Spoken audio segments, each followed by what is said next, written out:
El primero de los 4 temas conmigo y otros 3 colegas que vienen después para conversar de temas de pediatría. El problema conversar conmigo sobre el enfoque diagnóstico en la atención primaria, por el médico general, del dolor de miembros en pacientes pediátricos, especialmente de miembros inferiores.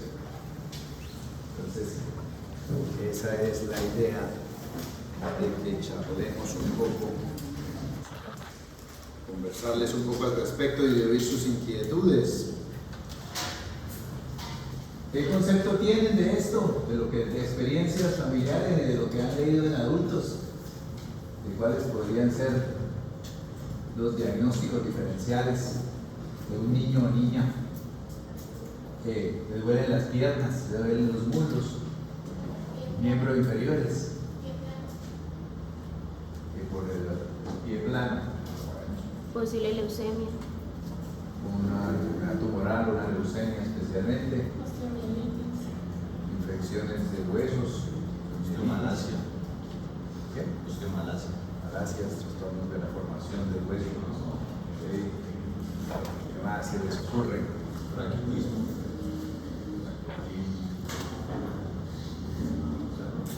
Bueno, ¿qué creen que sea lo importante de valorar en la historia clínica, en el examen, para diferenciar las causas de dolor de miembros? ¿Cuánto? Las preguntas clásicas de la enfermedad actual. ¿Cuánto? Ajá. ¿Qué más? Si hay afección de la fisiología del movimiento. Bueno, esa es la idea. Ver, de acuerdo a las causas, vamos a hablar el enfoque por historia clínica. Primero hablaremos algo de la historia clínica del paciente, y porque la historia clínica es la que nos permite el enfoque para pensar en 2 grandes grupos, unos que se llaman trastornos benignos, que se refiere a cuestiones mecánicas por sobreuso, que son autolimitadas, y otros que son banderas rojas, signos de alarma, para pensar en 3 grupos de patologías, que son las oncológicas, las reumáticas o las infecciosas. Y entre otros están las benignas. Hay un gran grupo que no lo mencionamos hoy, que también hay que pensarlo, y obviamente la historia nos lo va a decir claro, sé que me lo van a decir, que es el trauma, ¿no? Lógicamente. Y si hay un trauma suficientemente fuerte, pues es el tema de la traumatología. 15, torceduras, fisuras, fracturas, pero ese no es el objeto de la charla. Pero obviamente hay un contexto de traumatismo suficientemente intenso para causar una lesión muscular, tendinosa u ósea. Y hay los signos del traumatismo. Entonces de eso no hablaremos mucho, de lo traumático. Y dentro del traumatismo también está el maltrato en los pacientes pediátricos. Pero eso es más cuando se habla de trauma. Pues la idea no es hablar de trauma.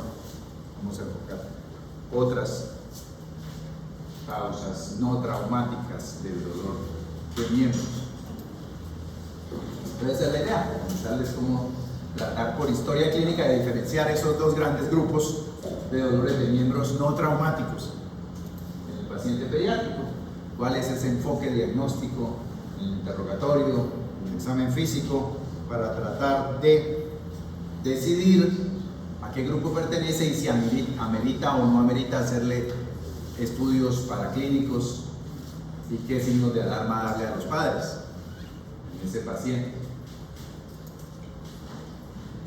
Como siempre, esta presentación es una revisión de tema. Yo no soy el autor original de estas cosas, ojalá, pero no, revisiones de tema de la literatura actualizada, pediátrica, pediatría Nelson, los textos de pediatría ambulatoria, de la Agencia Superior de Pediatría, el Dynamed, que es ahora el que pueden consultar. Espero que ya se hayan entrado, se hayan inscrito, descarguen el aplicativo para que no nos lo quiten como el up-to-date.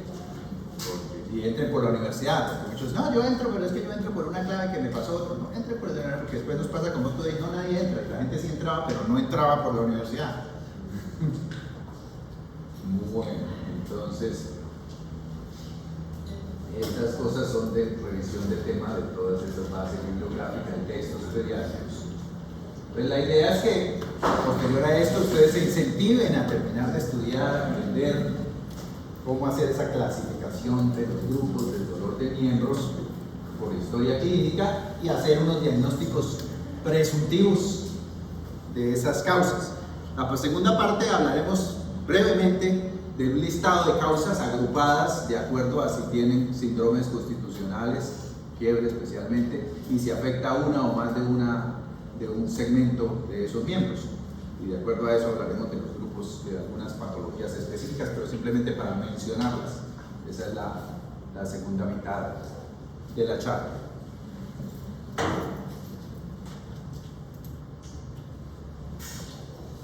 Entonces, vamos a ver cuáles son las preguntas clave en la historia clínica para clasificarlo entre benignos o con signos de alarma. Dentro de eso, los antecedentes, la enfermedad actual, la revisión por sistema y el examen físico, los signos de alarma. Y plantearemos lo que les digo al final, distintas patologías agrupadas en 4 grupos de acuerdo a si afecta una o más articulaciones y si tiene síndrome constitucional o no lo tiene.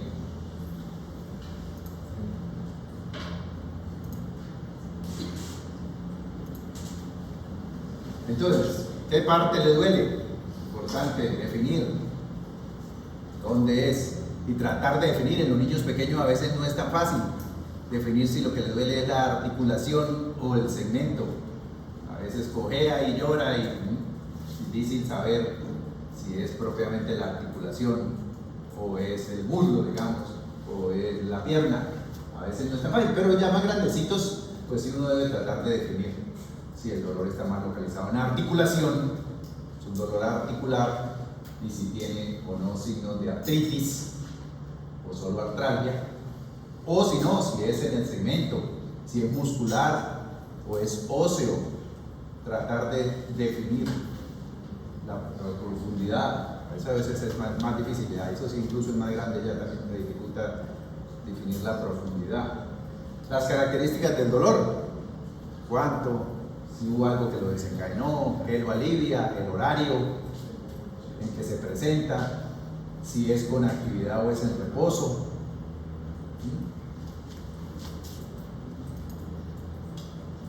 Importantísimo los síntomas y signos inflamatorios locales: calor, rubor, limitación funcional, derrame articular, porque ya saben ustedes, para decirte hay artritis, debe haber aumento del volumen articular con aumento del líquido articular, disminución de la función.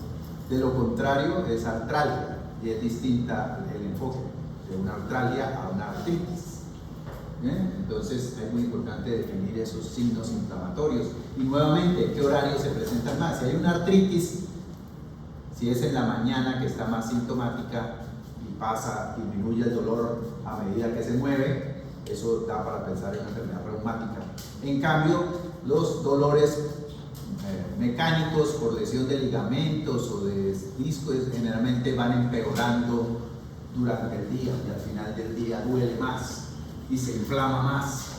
Entonces es importante tener claro ese horario y esa evolución de esos signos inflamatorios si existen.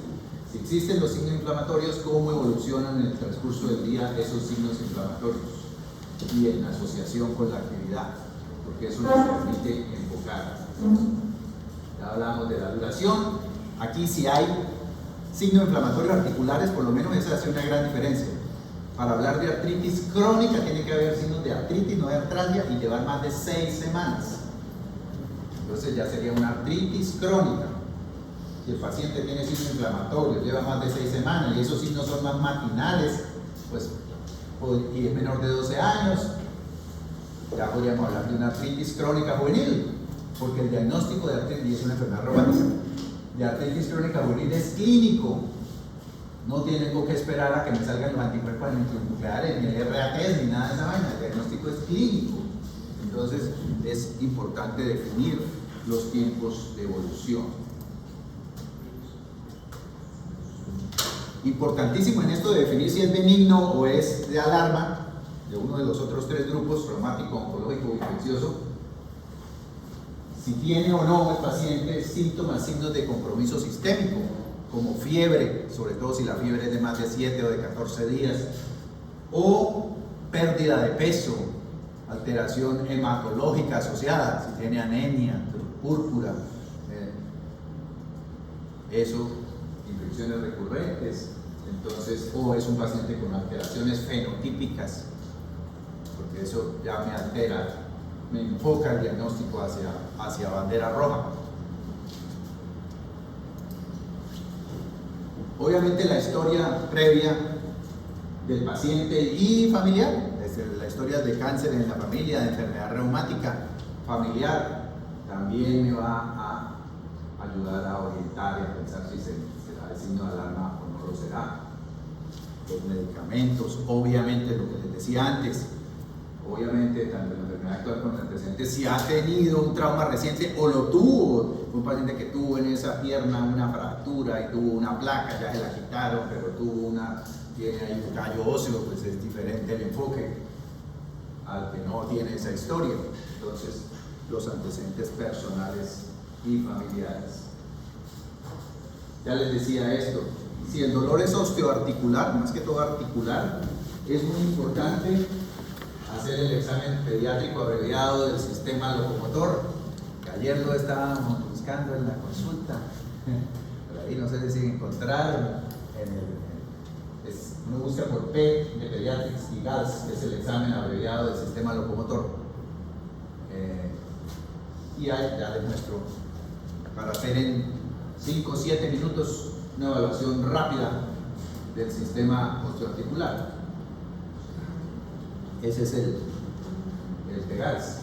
Se mira al paciente de pie, se le hacen unas preguntas de dolor, cosas de tipo de dolor, después de haber hecho la parte de interrogatorio, que es de lo que estábamos hablando antes. Entonces se mira al paciente sin con la menor ropa, ahora solo en ropita interior, en sus antes, mirar por delante, mirar por detrás, la postura, la posición, el hábito corporal, si hay cambios en la piel, discrepancias, asimetrías, desviaciones, signos inflamatorios, verlo andar, mira por delante, por detrás, que marche, en el consultorio, ¿sí? Para ver si cojea, cómo se ve la postura, posición. Luego se mira en la parte de miembros superiores, comenzando por manos, que extienda, que coja, que apriete, la maniobra que haga proposición de dedos, maniobra de ordeño, para ver si duelen las metacarpofalángicas, para mirar movilidad de muñecas, eleve para mirar hombros, y codos, hombros y codos. Y aquí también otra maniobra para hombros y para en algo también, aquí en esto se está evaluando también algo de cervical, los movimientos asociados, hombros, cervical. Luego se acuesta el paciente, aquí se sienta, primero se sienta en la camilla, aquí ya se sienta en la camilla, se da esta posición, luego se acuesta, se evalúa el miembro inferior, rodillas, tobillos, cadera, movilidad. Luego se hace articulación temporomandibular y nuevamente las otras flexiones de cuello. Y por último se hace la maniobra de Adams, que es el eje, para mirar las verdaderas desviaciones, verdaderas patológicas de columna, esclerosis o cifosis. Al plejarlo, al hacer esta maniobra, se ve la simetría, es una escoliosis o una cifosis verdadera. Mientras si es postural, es con malas posiciones, al hacer esta maniobra no se ve la columna bien, no se le aumenta la deformidad al fijarse. Entonces, y ese es el PEGAS. Entonces, bueno, vamos a ver, ya son las 4:15, a ver quiénes llegaron.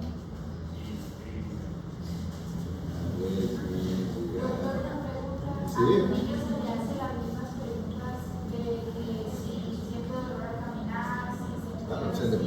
Si el niño es suficientemente grande para que la responda sí, si no, de todas maneras se le hace a la mamá. Le ha notado que se queja, llora cuando camina, cuando es pequeñito. se le pregunta al cuidador. Y si ya es suficientemente grandecito, ya es un preescolar, se le puede preguntar al niño. Y se mira, y uno lo pues, le divisa cuando lo ve marchar ahí, por eso se le pide que marche dentro de la segunda parte, se lo mira y lo ve marchar. Entonces, esa parte. Bueno, a ver. Adiel Santiago, okay. Cristina Isabel Amado, Andrés Amaya, Angie Estefanía Antonio,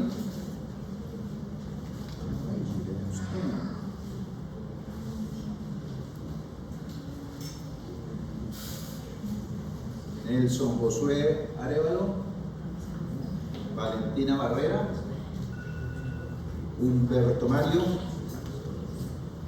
Mayra Isabel Blanco, Dana Carolina Bonimento, Luis Fernando Cabrales, Luis Fernando,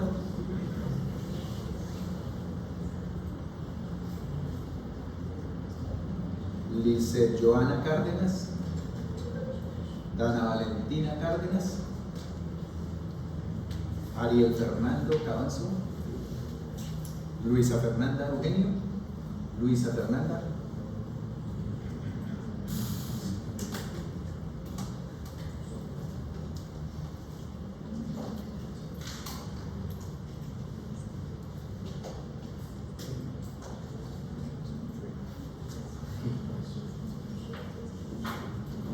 Adrián José Díaz, Daira Alejandra Durán, Valentina Esteves, María Fernanda Fuentes, Sofía Valentina Gascón, Juliana Gel, Diego Mauricio García, ahora los que están conmigo, a ver si vinieron, Eduardo José, Laura Valentina, Leila Camila, Laura Lisset, César Augusto, Laura Sofía, Samuel Isaac, María Fernanda Mancilla, Laura Juliana Martínez, Laura Juliana. ¿Es María Juliana?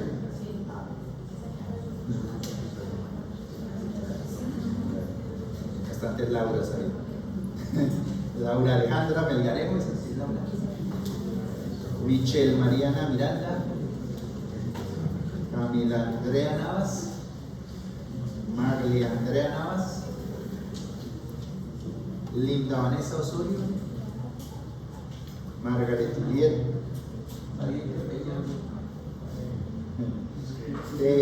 la Belén Pérez, Rafael Alejandro Pérez, David Andrés Quintero, Daniel Moreno,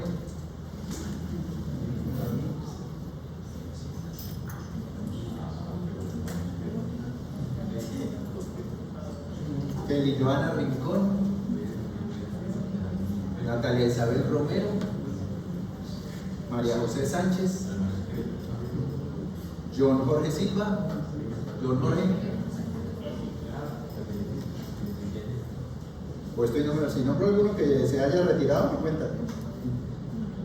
Daniel Suárez, que desistió y decidió irse para cirugía o alguna otra cosa. Gabriela Valentina, sí, perdón, no, sí está bien, yo el que leí mal. Hagamos. Valentina Paola, María Paula, Jesús Andrés Vergara, Camilo José Zambrano, Ana Sofía Zuleta, Ana María Lizarazo. ¿Alguno me faltó por nombrar? Ah, sí, no lo tengo. Ah, sí, es que esta era la lista original, que el doctor Bayona todavía no nos ha pasado la lista modificada. Falta que nos pasen la lista modificada. ¿Cómo es?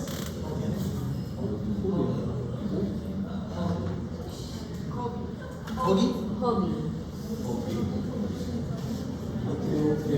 ¿De qué grupo es? ¿De qué grupo es? ¿El ex?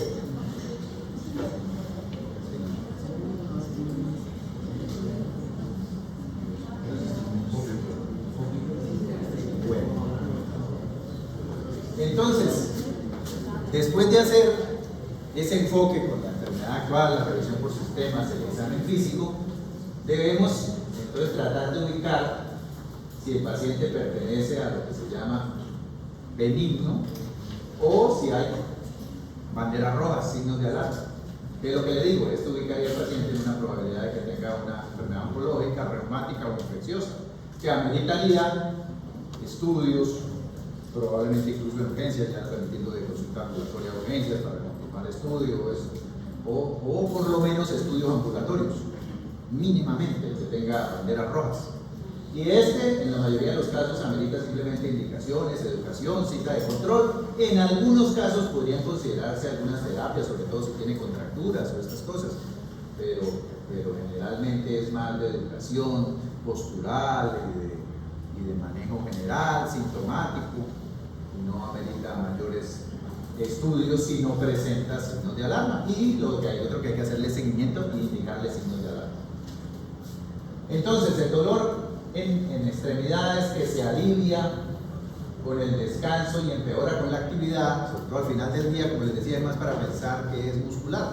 Desde que no le cause claudicación, ¿no? Porque si el paciente la actividad no puede hacerla, claudica, a diferencia de sus pares, le toca sentarse, pues entonces ya sí pasa a ser roja, así sea que empeore con la actividad. Pero si aumenta, pero no lo hace claudicar, va a hacer perder la actividad, pues es probable que sea algo muscular por falta de calentamiento, por contractura, por falta de entrenamiento, que sea benigno. Si es un dolor que lo hace claudicar o que no logra hacer actividades que debería hacer para su grupo de edad, pues es bandera roja. Pero esto se refiere a eso, a que la actividad lo aumenta, pero no lo lleva a perder la actividad o que no haga cosas que debería hacer para la edad que tiene. El que aparece más a fin de día, lo que les digo, es más para pensar que sea muscular o sobreuso o mecánico.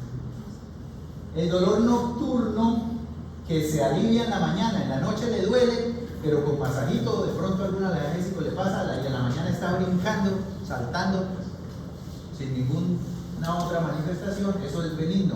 Ese, vamos a ver, es de los dolores más frecuentes en el paciente preescolar, escolar y principios de adolescencia, que son los dolores paroxísticos benignos de la infancia, que antiguamente y todavía en muchos textos se encuentran como dolores de crecimiento, dolores benignos paroxísticos nocturnos de la infancia, que tiene esta característica, pero no asocia nada más, ni signo inflamatorio, ni contractura, le duele, pero en la mañana está brincando. Cuando se queda en reposo, se le despierta el dolor, sobre todo si el día ha sido muy activo. Pero después de un rato de descanso y masaje suave, o a la mañana siguiente está ya brincando y saltando, eso es benigno. Si sigue con el dolor en la mañana, sigue cojeando y esto, ese no clasifica como dolor benigno. Si hay inflamación, ya aumento de líquido, limitación de la función de una articulación, pues eso ya es rojo. Si no lo hay, pues es más probable que sea de tipo mecánico, no reumático ni infeccioso. Cuando hay los signos francos inflamatorios, puede ser reumático o infeccioso, entre otras cosas. La hiperlaxitud es benigno, pero puede producir dolor por hiperestiramiento de las inserciones tendinosas, y muy frecuentemente los niños y más las niñas pequeñas tienden a ser hiperlaxas, tienden a tener hipermotilidad articular, y esa hipermotilidad a veces genera inestabilidad y hace lesiones leves de los ligamentos, y ahí lo que hay que hacer es ejercicios de fortalecimiento, de pronto algunos vendajes para evitar la hipermotilidad, pero se considera benigno.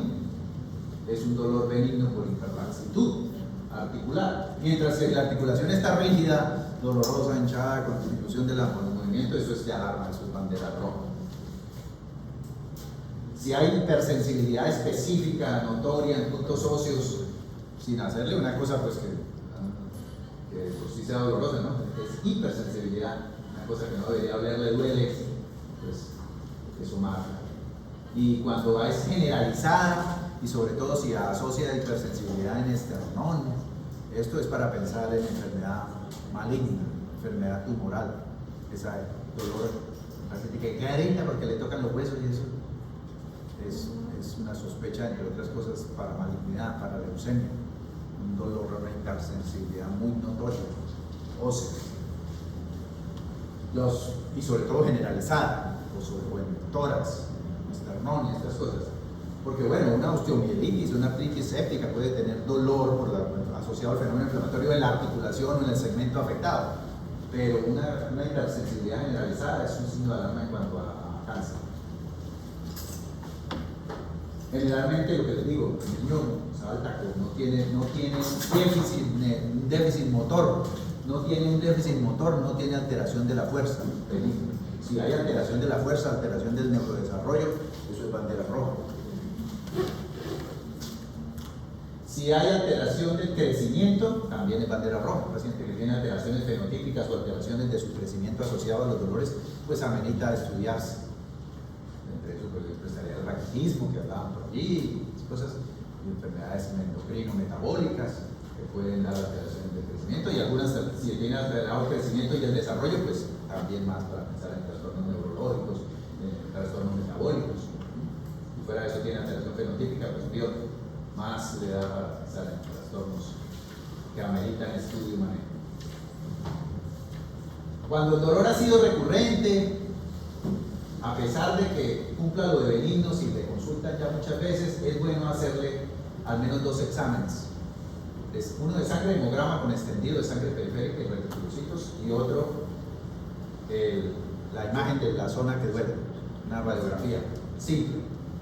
Si el dolor es muy persistente, de todas maneras es bueno tener esos 2 exámenes. Y para que siga siendo bandera verde, benigno, deben ser normales. No deben tener alteraciones hematológicas ni imagenológicas en radiografía simple. Si tiene una citopenia notoria, o peor aún, si tiene bicitopenia o pancitopenia, o tiene imágenes de neoformación ósea, triángulo de Codman, imagen de la cebolla, fracturas patológicas, pues obviamente este ya no deja de ser benigno, lógicamente.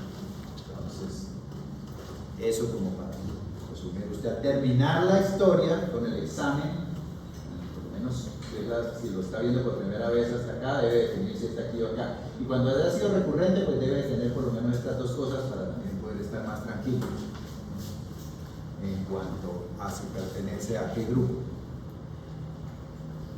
Porque los de este grupo, lo ideal es que se estudien y que nos lo manden por lo menos, ustedes como los médicos generales, nos lo manden por lo menos a pediatría general, porque ya tiene bandera roja. ¿Sí? O le hagan estudios o lo manden a otras especialidades de acuerdo a la sospecha, si tienen una sospecha clara de causa, en estos de signos de alarma. Y muchos de ellos va a ver que lo que le digo, a veces, no sé, pues, no váyase para urgencias, porque necesita estudiarse ya. O bueno, hágase estos estudios y vuelva, si no tiene criterios para hospitalizar. Pero por lo menos el que tiene citopenia y dolor óseo es para mandar para urgencias, porque es para hospitalizar. Y si tiene bicitopenia o pancitopenia más dolor óseo, con más razón, porque es sospecha de cáncer. Entonces, esto para decir algunas cosas.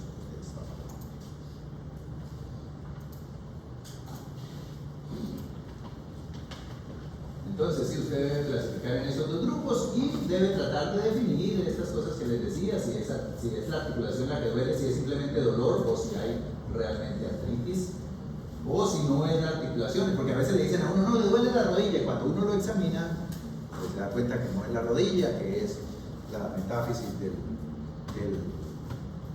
fémur o la distal o la metáfisis proximal de la tibia. Y están diciéndole que es la rodilla, pero al examinar se dan cuenta que realmente no es la rodilla, es alrededor que le está doliendo.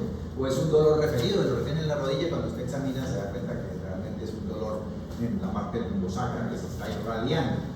Entonces hay que tratar de definir esto. Ya les decía yo, si tiene realmente signo inflamatorio, y si esos signos inflamatorios son crónicos de más de 6 semanas y son más matinales, pues estaría dentro de los que podemos clasificar como artritis crónica juvenil.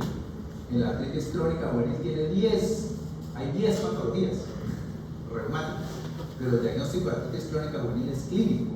Dependiendo de qué clínica tenga, usted la puede clasificar en artritis idiopática juvenil, oligo, poliarticular, sistémica. Si tiene compromisos de piel está la dermatomiositis y la polimiositis, si tiene la enfermedad mixta del tejido conectivo, la artritis con entesitis, está en varones adolescentes, los síndromes que son en adultos, después se desarrolla la espondilitis anquilosante, pero en ellos son artritis con entesitis, en los más pequeños. Son diagnósticos clínicos. Los exámenes que se les piden a estos, generalmente mándenos a la pediatría, entonces. Pero los exámenes no son para hacer el diagnóstico de artritis crónica juvenil, son para hacer diagnósticos específicos de grupo y para ver severidad y pronóstico. Porque a veces no, eso es la reumatología y toca pedir unos exámenes rarísimos para el diagnóstico, no. El diagnóstico de artritis crónica juvenil y dentro de ese grupo, la artritis idiopática, la psoriásica, es clínico. Los exámenes son para ver severidad y pronóstico. Por ejemplo, una artritis crónica juvenil de tipo oligoarticular en una niña y que me salga anticuerpos antiarticulares positivos, eso es lo que me marca el riesgo de severidad, mal pronóstico y urgencia de remitir la oftalmología porque tiene más riesgo de corneoretinitis y de que se quede ciega. Entonces, pero no todas son artritis idiopática juvenil con anticuerpos antiarticulares negativos. Si sigue siendo artritis idiopática juvenil oligoarticular, lo que pasa es que tiene menos riesgo. Lo mismo, la artritis crónica juvenil, el 98% usted les pide RATs y es negativo. Y no le descarta, sigue siendo artritis crónica juvenil si cumple los criterios clínicos. El que tiene RAT es positivo y si es poliarticular es mal pronóstico de deterioro articular, de que se va a parecer más a la artritis reumatoidea del adulto, la que tenga RAT positivo, pero la mayoría tienen RAT negativo. Entonces los exámenes de laboratorio en reumática no son para hacer el diagnóstico, son para severidad y pronóstico. Pero bueno, por mencionar. Pero usted puede sospecharla y hacer el diagnóstico, mandarnos a la pediatría como artritis crónica juvenil y estoy sospechando una de tipo oligoarticular. Listo, está bien. En lugar de mandarme el dolor a estudio, con algo. Haga algo más. Yo les decía lo de las semanas, porque eso cambia.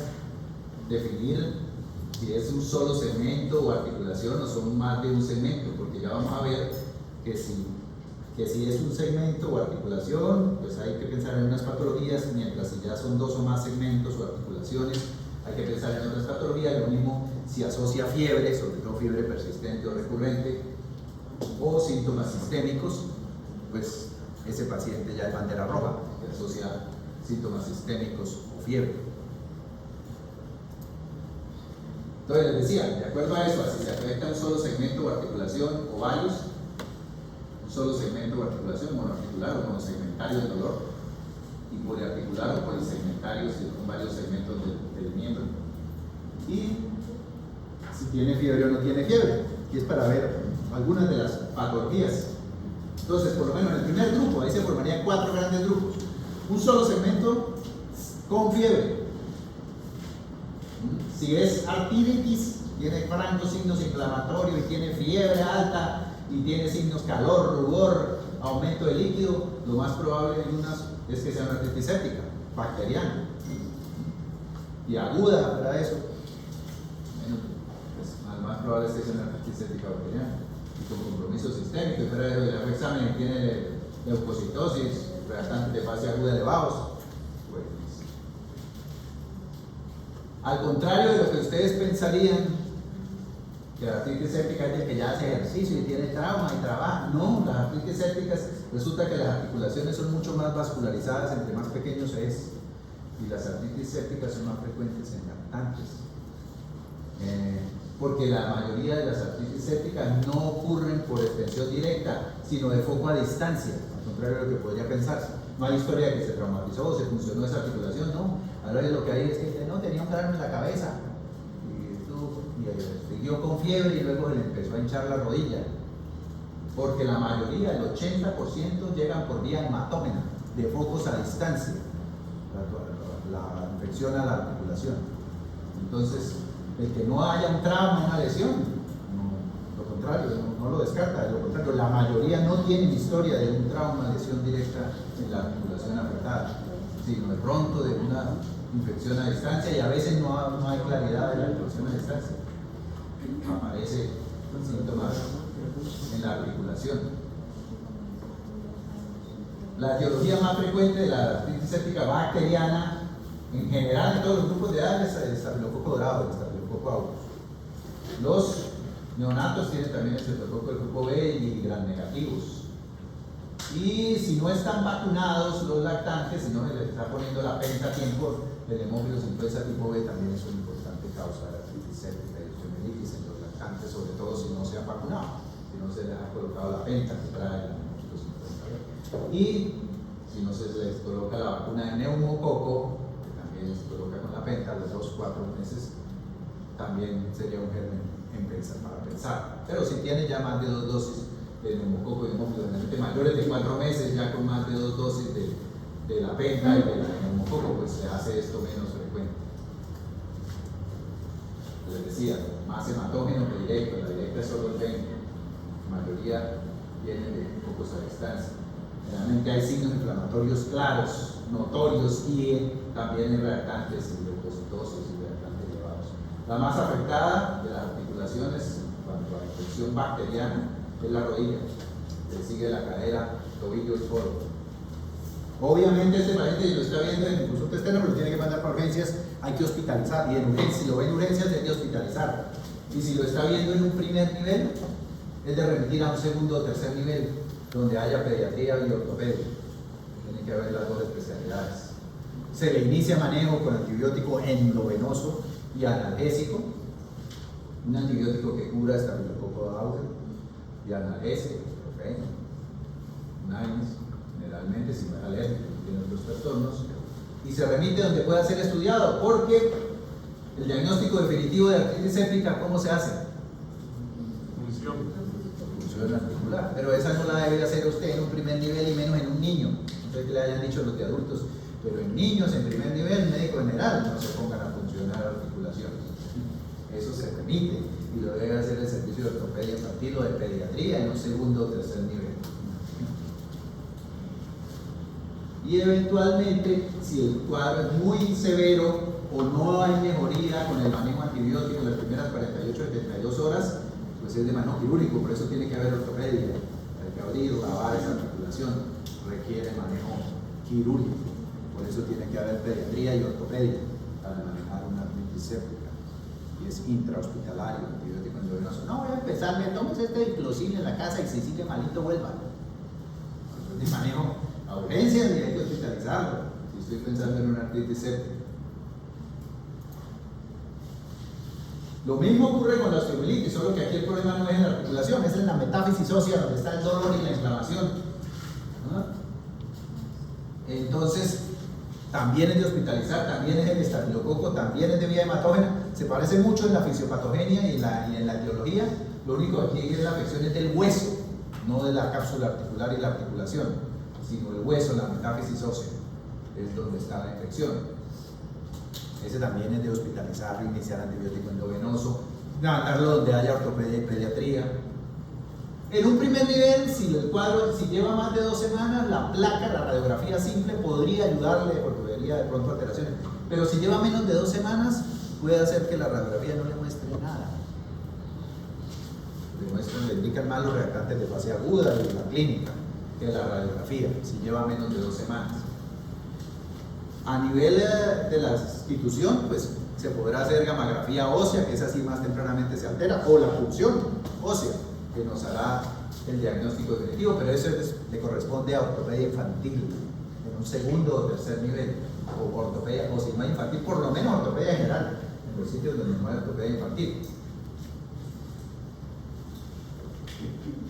Pero lo que les digo, en los textos viene mucho lo del estudio del líquido y las características del líquido articular y la función ósea y todo eso, pero realmente no se recomienda que el médico general en primer nivel de atención y menos en un consultorio ambulatorio se vaya a poner a hacer eso. No se recomienda, no se debe hacer, eso corresponde más a segundo o tercer nivel, y dentro del manejo de urgencias u hospitalización, ese tipo de estudios, el paciente pediátrico, han dicho en adultos, pero en pediatría. Y este sí, pero esta no es la de la reina, sino la infección del tejido celular subcutáneo bacteriana, no la celulitis de las estéticas, sino la celulitis, la infección del tejido celular subcutáneo. Esa sí generalmente es por infección directa, una picadura, una punción, y se infecta, se infecta la grasa subcutánea y se forman estas lesiones. Estas, dependiendo de la repercusión sistémica, los reactantes de fase aguda, entonces por lo menos hay que mandar a urgencia porque hay que hacer exámenes de sangre, PCR. Si no tiene mucha afección sistémica, fiebre alta, compromiso del estado general, ni leucocitosis, reactantes de fase aguda muy elevada, y afecta solamente un segmento corporal, pudiera manejarse ambulatorio. Pero si afecta, está sobre articulación, en cuello, en cara, en un menor de 5 años, o tiene un cuadro tóxico, sospecha de sepsis o un hemograma muy alterado, es de manejo hospitalario con antibiótico endovenoso, inicialmente. Y de acuerdo a la evolución, se decidirá después hacer el switch a manejo ambulatorio. También es el estafilococo dorado, el más frecuente. Y entonces se utilizan antibióticos que cubran estafilo. Si es un estafilococo dorado adquirido en la comunidad, generalmente iniciamos con una cefalosporina de primera generación, cefalotina, o con una oxacilina, en el caso del endovenoso, o cefalexina cuando es oral, cefalexina oral, cefalotina endovenosa, oxacilina endovenosa o dicloxacilina oral en el caso de que optemos por manejo ambulatorio la celulitis, la osteomielitis y la artritis. Ya le dije que era venoso, oxacilina o cefalotina, por ejemplo. Si es nosocomial, pues habrá que saber la flora y las guías que tenga cada institución para el manejo de sus infecciones nosocomiales, porque los estafilos nosocomiales generalmente son resistentes a oxa y a cefalosporina de primera. ¿Ah? Sí, claro, lógicamente se hace más en conjunto con el servicio de infectología y de acuerdo a los parámetros de la institución para las nosocomiales.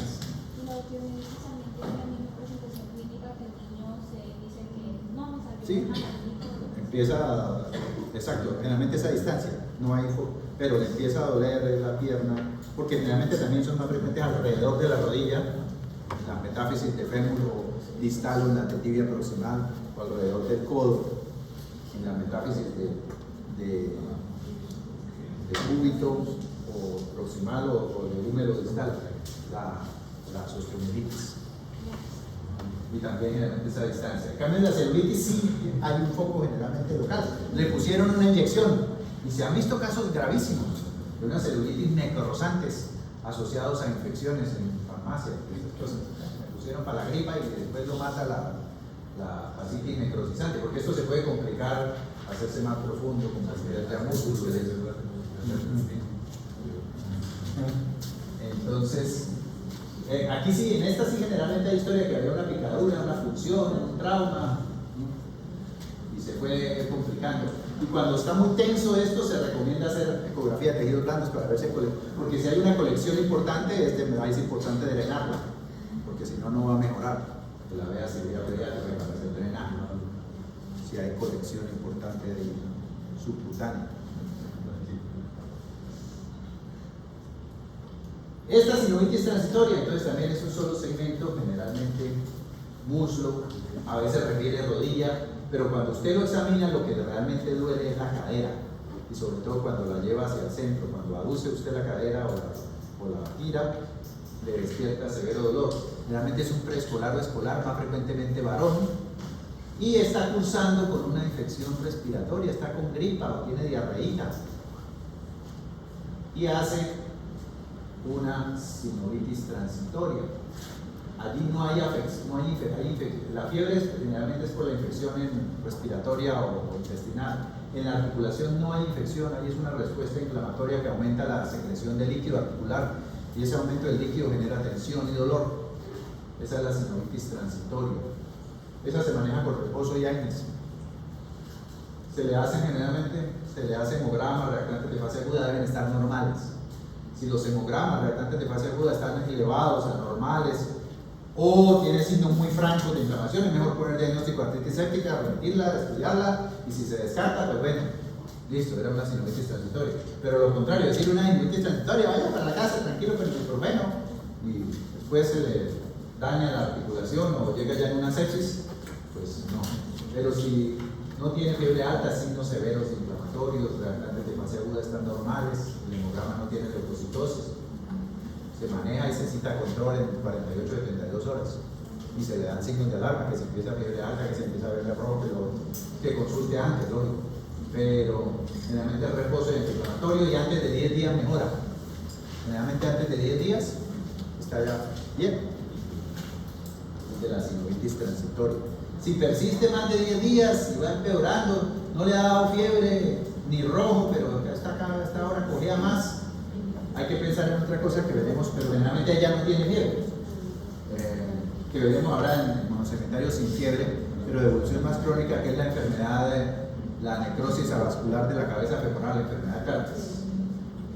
Le da también en preescolares, escolares y varones, pero es un cuadro de más larga evolución y generalmente no tiene fiebre.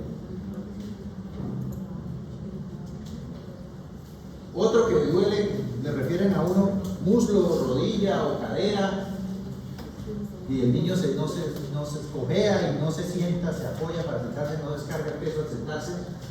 Hay que examinar, pues siempre que duele el miembro inferior, ya les decía, no debe faltar el examen general, y dentro del examen general hay que palpar, cuando en la espalda no solo se mira, sino se palpan las apófisis de las vértebras, hay que palparlas, y las de la región lumbosacra y los discos intervertebrales de la región lumbosacra es importante mirar, porque el dolor en miembro inferior puede ser referido de lesiones.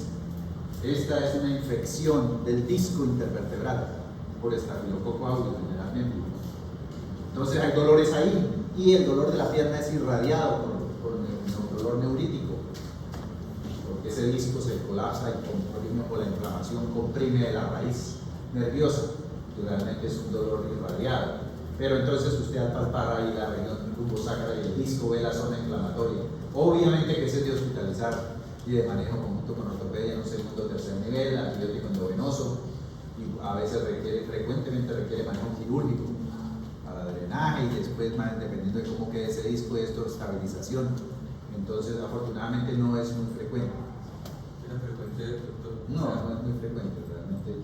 He estado en presentaciones como de unos 2-3 casos de disquitis, pero en estos 20, ya 28 años de pediatra.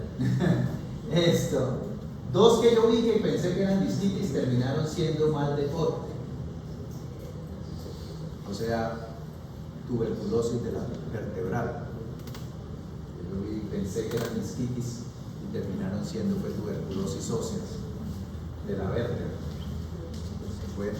Se pueden padecer. Y dolor monosegmentario con síntomas constitucionales, fiebre sobre todo persistente, recurrente. Pues los tumores. Y en el monosegmentario, que es un solo segmento, los propios de hueso. Pero entonces generalmente esos en la radiografía van a dar alteraciones, ¿sí? Van a haber lesiones allí, levantamientos periósticos, fracturas patológicas, van a haber trauma, lesiones en cebolla, lesiones óseas o masa, o evidencia de masa a la palpación, más compromiso sistémico, pues lógicamente que hay que pensar en un tumor óseo. Los tumores hematolinfoides generalmente no son monosegmentarios, sino polisegmentarios, sí. Ahora sí, fiebre. Un solo segmento o articulación, pero no fiebre. Entonces, aquí sobre todo hay que enfatizar más si hubo un trauma, porque si hubo un trauma pues está dentro de la traumatología, y pues hay que pensar en esguinces, fisuras, arrancamientos, contracturas musculares, fracturas, bueno, maltratos y las cosas sospechosas cuando hay un trauma, signos de trauma. Si no hay un trauma suficientemente grande, pero el dolor se inició durante actividad física, Y no un trauma, pero sí con actividad física. El dolor le dio fue cuando estaba en educación física, cuando hizo una flexión forzada. Pero no los demás, nadie, no hubo una cosa así grande y no hay signos claros de trauma. Entonces hay que pensar en, si tiene signos de hemorrágicos, en hemartrosis. Si es una prepúbero adolescente gordito varón y el dolor es intenso y es en cadera, sin signos inflamatorios, sin fiebre, pero se inició que cuando estaba brincando con un movimiento brusco, el deslizamiento de la cabeza femoral, por el núcleo de crecimiento se desliza. Y es una urgencia. Esto es deber de hacerle radiografías, que lo vea ortopedia infantil, porque eso hay que reducir ese deslizamiento y fijarlo, porque si no se necrosa la cabeza femoral. Este deslizamiento de la cabeza femoral. Y se ve más, lo que digo, entre jóvenes, o sea, entre 9 y los 13 años, en varones más bien gorditos, se puede ver asociado a actividad física. El dolor es muy intenso, articular y no hay signos inflamatorios. Y inició con una actividad, pero que no es un trauma así severo. Simplemente se paró rápido, o brincó y le dio el dolor y quedó ahí. Entonces, y si no inició con actividad y es sin fiebre y un solo segmento, vean, ahí están las que les digo que vi yo, pero estas las que yo vi no eran artritis, sino compromiso óseo, vertebral, mal de deporte. Pero también está la artritis, pero el compromiso de tuberculosis articular generalmente es muy traicionero, porque muy frecuentemente el paciente no tiene ni ha tenido síntomas respiratorios. Es compromisos articulares de vértebras, de rodilla o de falanges, de manos, crónico, inflamación crónica articular o vertebral. Hay que mirar. Y lo que lo sugiere más es el contacto, porque lo que generalmente sí se puede ver igual es que sí hubo un contacto con tuberculosis y no se manejó a tiempo, pero generalmente no es frecuente que haya los otros signos clásicos de tuberculosis, que la tos crónica, que la pérdida de peso, que la adenomegalia, no son tan frecuentes en el compromiso óseo con tuberculosis. Por eso recuerden que compromiso óseo articular crónico, una de las cosas que hay que pensar es en la tuberculosis. Ya hablamos en Guillain-Barré. Doctor, y en ese caso también hay intervención. Ese es policenital. Doctor, en ese caso también hay intervención de ortopedia. Sí, claro, ahí se intervienen esos pacientes en ortopedia, infectología, lógicamente, dependiendo, porque por lo menos los niños del que vi de los dos casos ambos salieron bien, pero un paciente después le tocaron injertos óseos y fijación con barras, porque las vértebras quedaron totalmente aplastadas. Tienes un chico, ya ahorita debe tener como unos 8 añitos, la tuberculosis ósea fue, le diagnosticó cuando tenía como 4. El mal de cuerpo. Bueno. Los tumores pero benignos, no hay síndrome constitucional, pero hay masa o una fresura patológica, hay una cosa que le llaman el osteomosteoide o el quiste óseo, que son tumores benignos, pero causan dolor porque por el sitio del tumor frecuentemente se puede fisurar o romper el hueso, y eso genera dolor. O pueden generar una masa que comprima otras cosas o que estéticamente amerite tratamiento. Sin embargo, son benignos. El osteomosteoide y los quistes óseos. Si el paciente es moreno y tiene crisis, que se pone amarillo y pálido y además le dan crisis de que le duelen las manos y los pies intensamente, uno de los diagnósticos diferenciales son las crisis dolorosas asociadas a la anemia de células falciformes, porque hay ahí isquemia, porque las células falciformes obstruyen los capilares porque son más grandes y causan isquemia distal y dolor, que a veces dan también un dolor abdominal intenso, pero mejor al hidratarlo, y esto que si se lleva cirugía porque se confunde, pudiera complicarse más, porque entre más se deshidrata el paciente, más se tapa. Bueno, se tapan esos vasos con las células falciformes. Y el que les decía, el que es cadera pero cada vez está peor, pero no tiene signos inflamatorios, y es un varón. Una de las cosas que hay que pensar en esta necrosis avascular de la cabeza femoral, que la describieron unos franceses. Entonces es la enfermedad de Lecque-Perthes, la enfermedad de Perthes. Y entonces la radiografía, generalmente cuando lleva más de 3 semanas de evolución, ya se empiezan a ver cambios en la cabeza femoral, cambios necróticos por isquemia. Se pierde la irrigación y se empieza a necrosar la cabeza del fémur, y eso es lo que genera problemas. Estos pacientes inicialmente se hace manejo del dolor, terapia, para llevarlos a que lleguen a la adolescencia, al mayor grado de crecimiento, y después serán candidatos a reemplazo de cadera. Tienen más riesgo los que han tenido traumas importantes, los que han tenido displasia de cadera importante, y los prematuros tienen más riesgo de desarrollar esta enfermedad posteriormente. Ahora ya no es un solo segmento o articulación, varios segmentos o articulaciones, y con síntomas sistémicos, sería el tercer grupo, con fiebre, varios segmentos o articulaciones y con fiebre, procesos infecciosos agudos, si es agudo, pues procesos severos, sepsis, y especialmente si hay poliartritis, fiebre alta con poliartritis. Hay 2 bacterias que pueden producir poliartritis con cuadro séptico. Una es altísima mortalidad, y desafortunadamente todavía no estamos vacunando, es el meningococo. Afortunadamente es raro, por eso es que todavía no me vacuno, pero sin embargo si se puede recomendarla, mejor que la compren y se la coloquen, la vacuna de meningococo desde los bebés.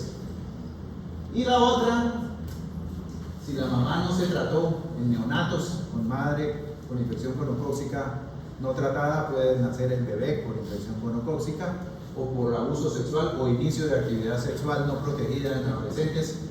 Está la poliartritis por gonococo, por Neisseria gonorrea. Entonces son las 2 Neisserias, meningitis y gonorrea, las que pueden dar esos cuadros de poliartritis séptica. El resto es raro, el estafilococo generalmente afecta a eso, 1 o 2 articulaciones, no así poliarticular. Estos son los que hay que pensar. Y hay otras cosas que pueden dar poliartritis, pero no bacterianas.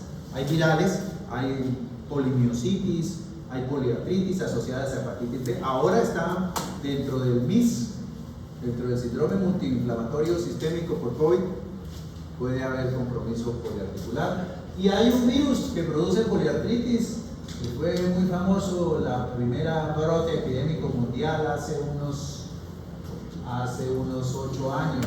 ¿Cuál? Chikungunya. Chikungunya. El polio es de hace más tiempo. El polio es de hace mucho más.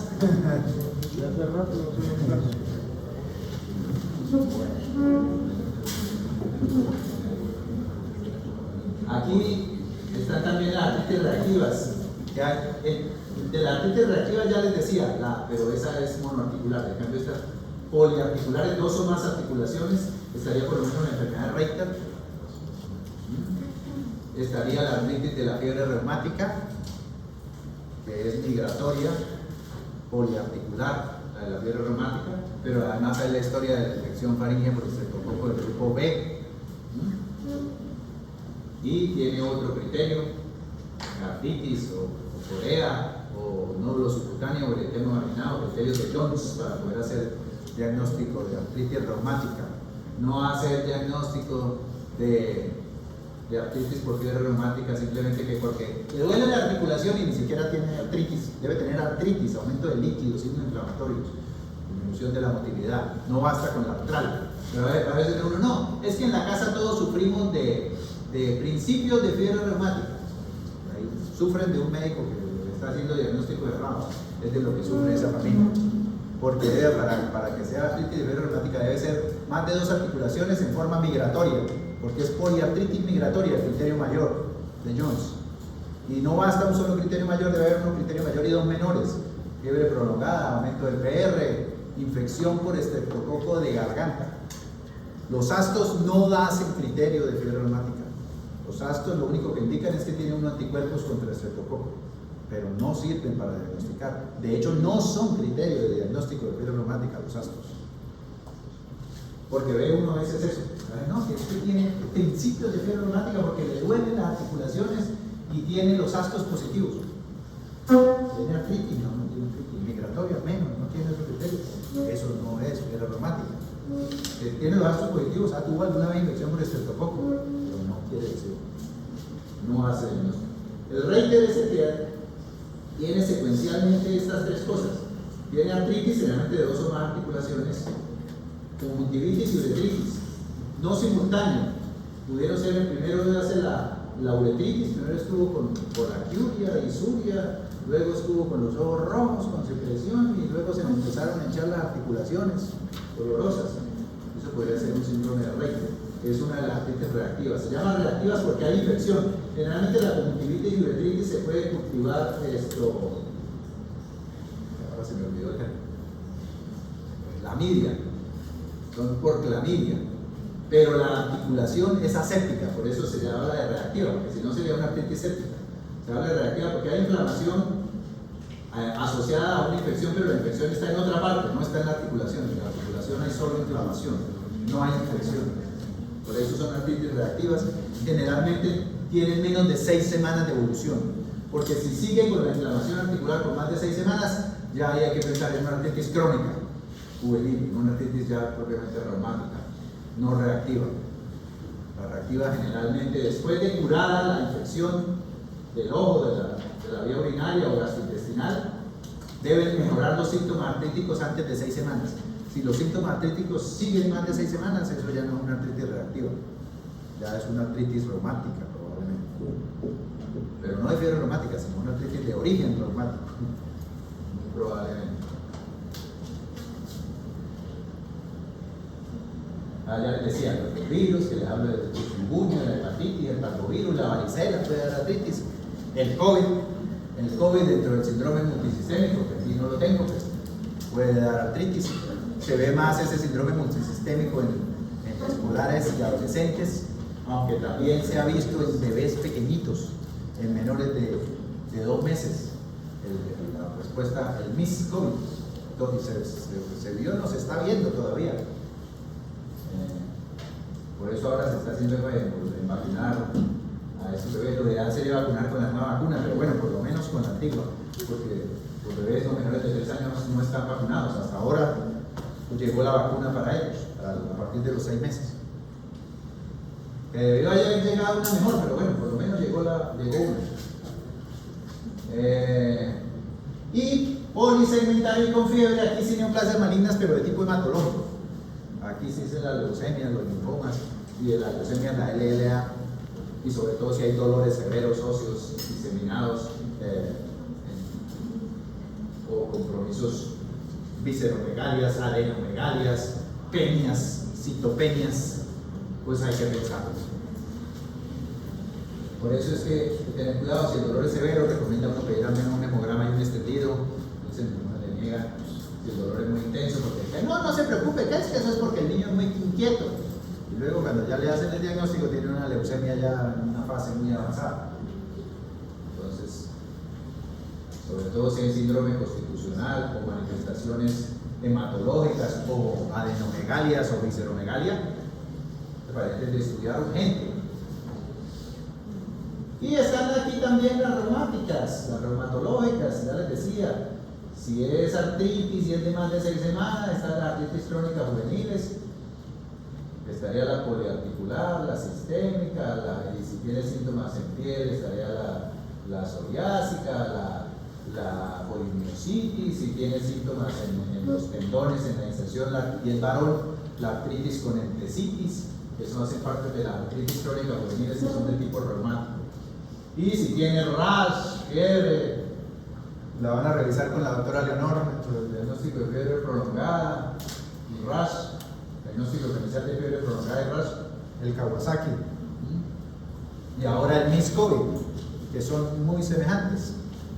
Porque es que el MIS-COVID es un Kawasaki, pero producido por COVID, no mentira, pero sí, se parecen mucho.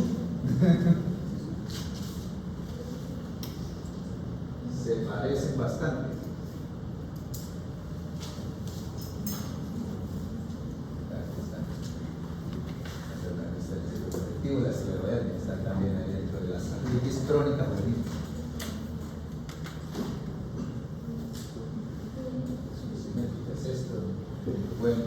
manifestación. Solo si no tiene ninguno de los signos de alarma y el dolor es solo en la noche, no siempre es no siempre es en la misma extremidad, no hay alteración del crecimiento ni del desarrollo, no tiene ninguna manifestación hematológica, no tiene fiebre, es donde puede usted hacer el diagnóstico de dolor paroxístico nocturno benigno de la infancia o dolor de crecimiento. De lo contrario, no se debe poner ese diagnóstico. Es de los más frecuentes, pero es un diagnóstico de descarte y que se debe hacer haciendo una muy buena historia y examen del paciente. No lo deben hacer por red social ni por teléfono. Esto es un diagnóstico de descarte. Generalmente, si es eso, lo único que se recomienda es masaje, analgésico y seguimiento, y no amerita ni siquiera estudios ni terapia. Diagnóstico diferencial de ese es los otros dolores, pero con espasmo muscular asociado, por lo menos los asociados a hiperlaxitud articular. Esos sí se beneficiarían de terapia o de vendaje, los que están asociados a hiperlaxitud y tienen contractura asociada. Los dolores de crecimiento no se les justifica terapia, no los ayuda. Y están otros síndromes dolorosos crónicos psicosomáticos, como la fibromialgia, los síndromes conversivos. Pues hay que ver que hay otras manifestaciones de conducta, de sueño, de la actitud, para pensar en esto. Doctor, ¿qué condiciona que un niño le dé dolores de crecimiento y a otros no? No, es que por ejemplo, el término crecimiento se creyó que era que las terminaciones nerviosas, que como crecía rápido se estimulaban, pero eso se descartó. No es cierto. El dolor mal, por eso digo mal llamado, se le da el dolor paroxístico benigno de la infancia.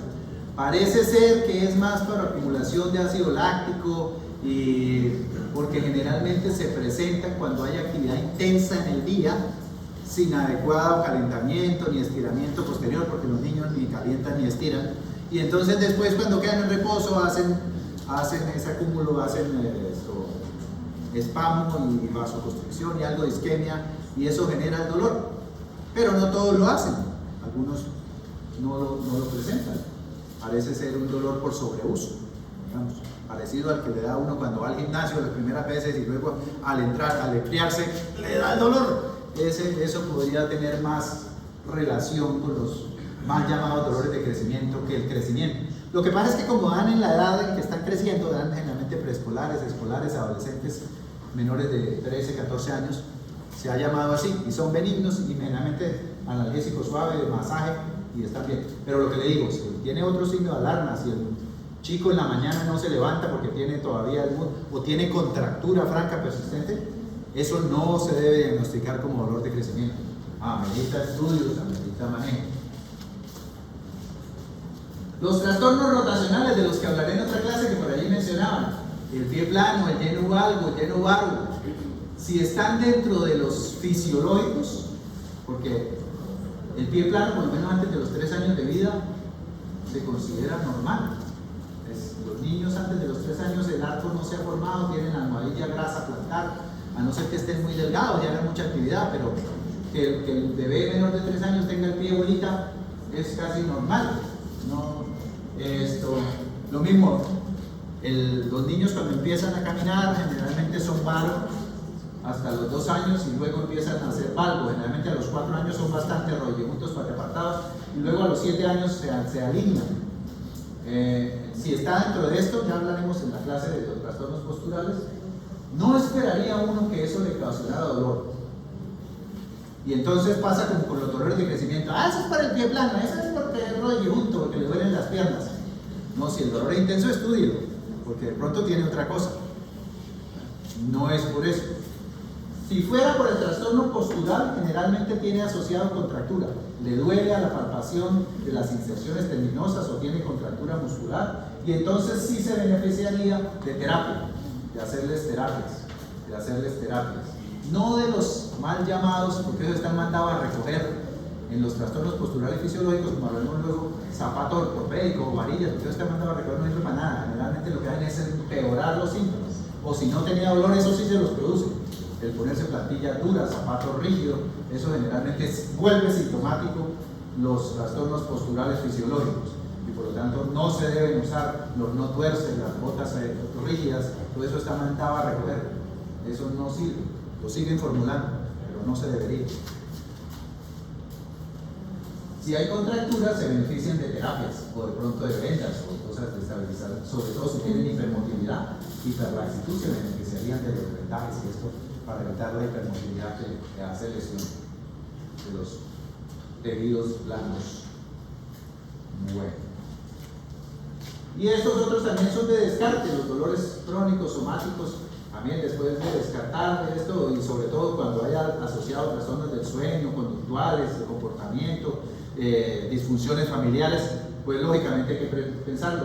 Y hay un tipo de maltrato, que por ahí tengo una paciente que estoy pensando que la mamá es supremamente intensa y exigente y quiere que le formulen de todo y todo lo que le dice uno ya dice que el niño lo tiene y uno lo ve y no. Y cuando la mamá no está, el niño está lo más de bien. Es el síndrome de Munchausen. Es que el papá y la mamá obtienen beneficios o tienen un problema psiquiátrico, o obtienen beneficios económicos o de que no se le vaya la pareja enfermando al niño. Y eso es un tipo de maltrato.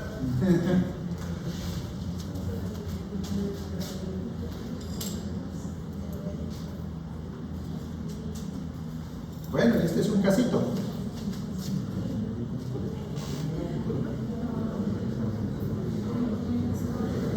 Varón de 3 años. Está con mocos, tosecita, sin signos de alarma, pero tiene gripita. No ha tenido trauma.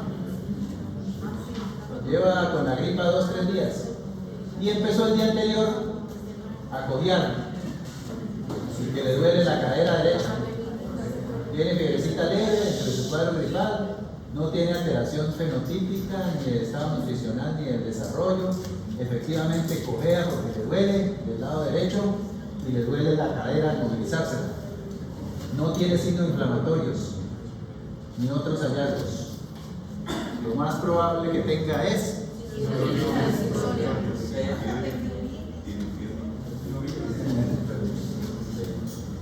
exactamente, porque no tendría.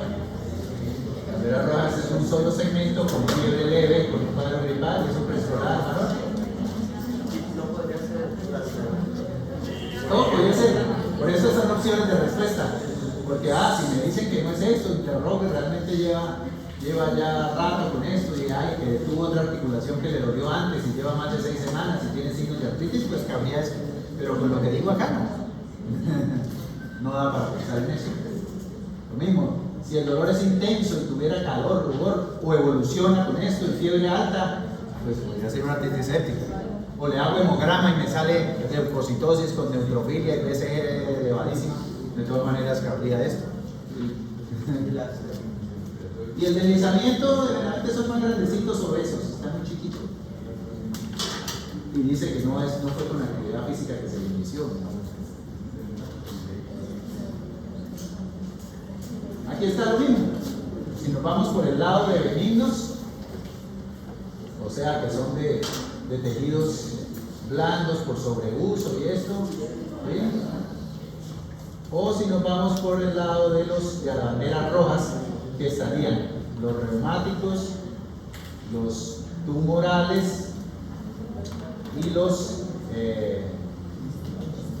reumáticos, los tumorales, aquí están, los neoplásicos, los infecciosos y los reumáticos, cuando hay signos constitucionales o hematológicos o eso. Y cuando no, pues están los benignos, que estarían los dolores de crecimiento, los idiopáticos, la pulmoníaca, los dolores por hipermotilidad, los psicógenos. Ahí está. Este esquema es de la Academia Española de Terapia de Atención Primaria, de la EPAP. Bueno, listo. Esta parte.